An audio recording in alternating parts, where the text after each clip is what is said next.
চশমা museum, a house of world class, জলট্যাক মোড়, বহরমপুর মডার্ন হোটেলের সামনে। শামশেরগঞ্জের নতুন শিবপুর এলাকায় গঙ্গায় ঘুরে বেড়াচ্ছে কুমির। এই ঘটনায় ব্যাপক আতঙ্কের সৃষ্টি হলো এলাকায়।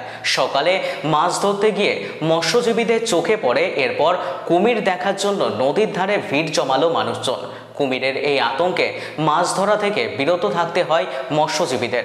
মৎস্যজীবীরা জানান, কুমিরের আতঙ্কে গঙ্গায় মাছ ধরতে নামতে ভয় পাচ্ছেন তারা।